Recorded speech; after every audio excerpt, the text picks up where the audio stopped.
அக்ஷய திருத்தியை அப்படிங்கிறது பெரிய புண்ணிய காலமாக இருக்கு. அக்ஷய திருத்தியை அன்னைக்கு நாம் பண்ணக்கூடியதான புண்ணிய காரியங்கள் அக்ஷயமான பலனை நம்மளுக்கு கொடுக்கறது. குறைவற்றது அப்படின்னு அர்த்தம். அக்ஷயம் அப்படின்னா குறைவற்றது அப்படின்னு அர்த்தம். அதனாலதான் நம்ம தங்கத்தை வாங்கிறது அப்படின்னு ஒரு சொல்லிட்டு இருக்கா. தங்கத்தை வாங்கினா அது மேலே மேலே நிறைய நம்ம வாங்கிறதுக்கான ஒரு சந்தர்ப்பம் நம்மளுக்கு வரும் அப்படிங்கிற ஒரு கண்ணோட்டம்.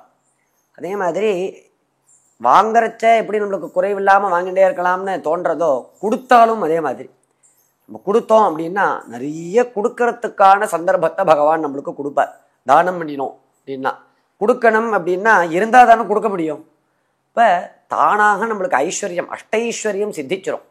அக்ஷய திருத்தியை அன்னைக்கு நம்ம எந்த அளவுக்கு தானம் பண்ணுறோம், எக்ஸாம்பிளுக்கு 100 ரூபாய் தானம் பண்ணோம் அப்படின்னா அடுத்த அக்ஷய திருத்தியை நம்ம 1000 ரூபாய் தானம் பண்ணுற மாதிரி சுவாமி நம்மளை வைப்பார்.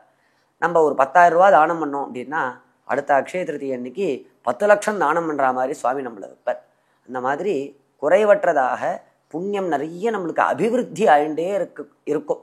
அந்த நாளுக்கு தான் அக்ஷய திருத்தியை அப்படின்னு பேர். அதே மாதிரி அந்த நாளில் கெடுதல் பண்ணாலும் அதே மாதிரி நிறைய பாப்பங்கள் வரும். அதனால் அக்ஷய திருத்தியை அப்படிங்கிறது ரொம்ப பெரிய புண்ணிய காலம். யஸ்யாம் ஸ்நானம் ஜபோ ஹோமஹா ஸ்வாத்தியாய பித்ருதர்ப்பணம் தானஞ்ச கிரியதே கிஞ்சித் தத் சர்வம் சியாத் இஹாக்ஷயம் அப்படின்னு நம்மளுக்கு பவிஷ்ய புராணம் சொல்லி கொடுக்கறது.